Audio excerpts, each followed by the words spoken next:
voyage. We're super excited to bring on our next community organizer to come celebrate Cancun with us in India. Do you want to introduce yourself? Yeah, hey, my name is Alyasa. People call me Sasa by, in short, you can call me whatever, Sasa or Alyasa. I lead partnerships at Lumos Labs. I've been with Lumos since the past 5 years almost now. I joined back as an early employee back in 2019. In my previous role, I was heading sales and BD for a not-for-profit called ISEC, where I was leading national chapters for sales in the country of Oman and also Georgia. So I lived there respectively for about a year and a half each. And post that, obviously got into Web3. Obviously, I will touch upon how I got into Web3 and why we got into Web3. But it's been about personally for me, I've had over 10 years of sales and business development experience, worked along very great communities and helped build communities across not just in India but also globally. So yeah, really excited for our chat and happy to get started. Yeah, awesome. So I think you mentioned it as a sneak peek, right? Like what got you interested in Web3? I see. So I think for me, the journey into Web3 was very by accident. Back then, it wasn't the term Web3 wasn't even, I think, very massively or heavily used. It was just something blockchain technology and trying to do something in the decentralized world back in 2019 when I joined. So how it happened was obviously by an accident when I was on a sabbatical after my previous job, and I actually met the founder of my company, and I actually quite liked what he was building at that point. And having had the community experiences in the past, it really resonated with me, and I really wanted to work alongside with him. Obviously, I heard about Bitcoin back in 2015, 2016, and obviously was fascinated by the ethos of what it stands for, the decentralization, giving ownership back to people. So it really got to me, but I really started working in Web3 without even realizing that I was already working in this space. So it's been over 5 years, and I really like my journey over here, and it's been pretty fantastic. Wow, that's amazing. I feel like I don't often hear people just accidentally joining Web3, but that's super cool. That's very fortunate. Yeah. Yeah. Okay, to move on, I guess like you have a lot of experience, right? In sales, BD, working alongside communities. What do you think kind of the secret is to being like doing that kind of work? Right? What is it? The- How do you grow a community or like participate?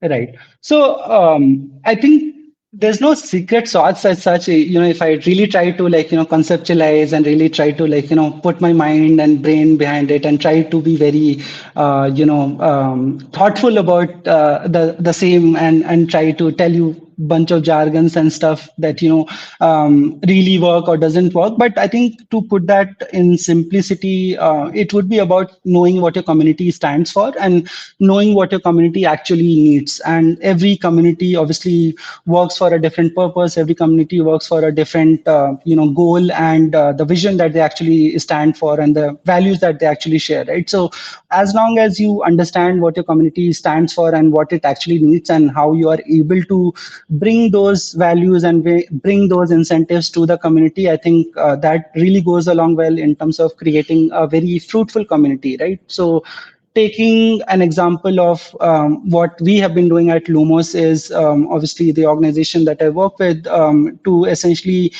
for us, it was about finding more and more growth opportunities for developers, be it upskilling opportunities or helping them take their ideas to further, be it doing education programs, be it doing hackathons, be it doing bounties, grants, or even finding job for a developer. So we've been able to do that by obviously partnering with and working closely with a lot of popular chains and protocols who actually are looking for a lot of especially Indian developers, and through that we have been able to actually be on top of finding these opportunities for good opportunities for our devs, which actually they really resonate with, and they always are happy and excited, and they want to also learn further and collaborate further and contribute further. Awesome. Yeah, so I guess diving in, you mentioned like Indian developers and Web3 community. Any like fun facts, interesting things about Web3 culture in India as compared to maybe other countries? Yeah, so obviously, as we are one of the highest populated countries in the world. Yeah. So India definitely has a lot of young talent. I think we are one of the most youngest population by that goes far by like any countries. We're also one of the highest users of like mobile and mobile applications in the world. So when it comes to I think how it relates to Web3, obviously being a country which has a lot of engineers. We produce about a million engineers every year, and if you look at total number of Web3 developers around that, I think a good sizable community of about maybe 15 to 20% would be Indians, Indian developers across the globe, right? And this actually shows in like every global hackathon that you see or any global programs, dev facing programs that you see, that the most number of participation is always coming from India, if not like the highest. So that always goes along the long way. We have seen a lot of Indian startups taking and literally going over the globe and like putting a mark for themselves and the country. Some of the examples obviously include likes of Polygon, Biconomy, Push Protocol, etc., which are some of the most notable startups that have come out, and this will continue to obviously like grow over the years. I think one interesting fact that you asked, which I could really think of, was I think apart from usual trading, which is a source for a lot of people to get into Web3, I think a lot of people in India at least, their first exposure to Web3 is either through employment, either through a bounty, either through a hackathon grant, or either through some sort of a earning opportunity that they actually get in Web3, which actually is quite fascinating because they are learning Web3 the right way and not going and burning their hands and then like going gaga over crypto and then getting sad and being wrecked, and but rather actually putting their knowledge and Yeah. thoughts into perspective and making money out of it, so which is actually quite interesting. That's awesome. Yeah. Yeah, and people in India don't start off by getting scammed. They actually start off by being builders. Yes, that's fantastic. Um, if you know this one, like, do you have any insights or can you explain a little bit about what like crypto regulation looks like in India? Yes, so I do have limited knowledge on this though, but in terms of what regulations look like in India, obviously for the longest time there was a debate whether to legalize crypto, regulate crypto. I mean, obviously you can't really legalize crypto as such or illegalize crypto, but you can definitely regulate crypto. So that conversation was always happening, and I think it became a reality back in I think 2020 when India actually put a taxation bill in the parliament to actually levy a 30% tax on crypto transactions. So that is your crypto withdrawals would essentially levy a 30% tax, and also a 1% TDS, which is a transaction cost deducted at source, which the government really levied. I think the effect or the after effect of that was a lot of Indian exchanges really suffered massively,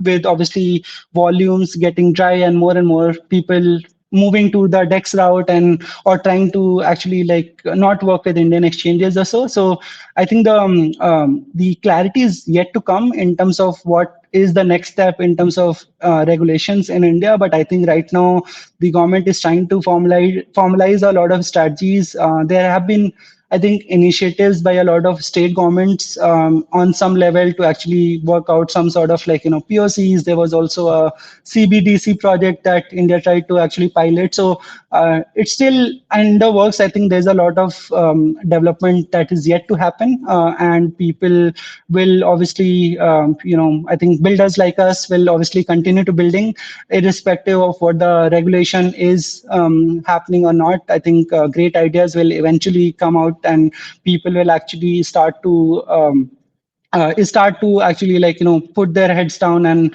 work rather than focusing too much or worrying too much about crypto regulations, because that's a general worry, and I think everyone is just I think they it's been long as speculation, and I Yeah. think people should really try to move away from that and look at what they can actually do and have their own control at, rather than something worrying about something which is not really in their control. Right, right, absolutely. Playing the long game for sure. Exactly. But Yeah. yeah, I mean, I always think it is positive, even if it's like government thinking about crypto, like gives it, what do you call it? What a reputation. Like it's real. Like people have to think about it. Yeah. Like yeah, Yeah. it's awesome. I guess moving on, kind of like, what do you think the biggest needs are with regards to growing crypto in India? Right. So, irrespective of, I think this might be a general statement, but I think education and awareness really go a long way in terms of actually going towards the adoption that we really need in the Indian ecosystem. I think what is also very important is, and what the Indian ecosystem really needs, since there is a lot of talent out here, I think more employment opportunities would definitely go a long way in terms of actually getting more and more people in Web3 the right way, and actually creating that pool of talent that we can actually go and then build or contribute to some project or the other.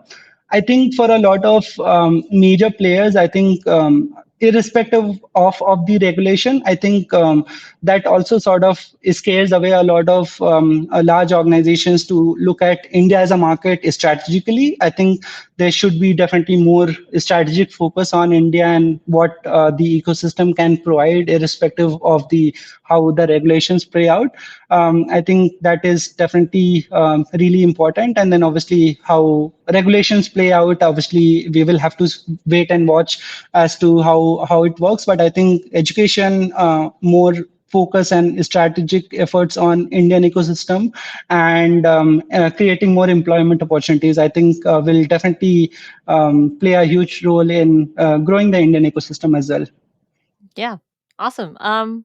So cap off before we end, what excites you in like the Ethereum ecosystem with L2s like Linea? Yeah. Right. Yeah. So I think this year, as we all know, proto dank sharding is happening. We are finally moving towards seeing some implementation of EIP 4844, and how it actually plays out in the Ethereum ecosystem, making rollups even more cheaper than what it is right now. So obviously that will have a longer impact in all the L2 ecosystems as well. And obviously, given Linear taking that lead and trying to build a great ecosystem, lot of projects coming and building on top of Linear. I'm really excited to see that unravel. Yeah, absolutely. And all the projects in India working on Linea. Yeah. Yeah. So I guess this is your opportunity if you have any closing thoughts or want to plug Lumos or ways to get in contact, feel free. Yeah. For sure. So I think I'm really excited about working with the Lena community. Obviously, the start of what is happening in the coming days in the one of the first meetup series that we look to host in India. Obviously, this will be a part of a longer global series that the Lena ecosystem will have. So I'm really excited to be a contributor in that and helping Lena ecosystem grow. But obviously, looking at a more long-term plan for Linear, especially in the Indian ecosystem.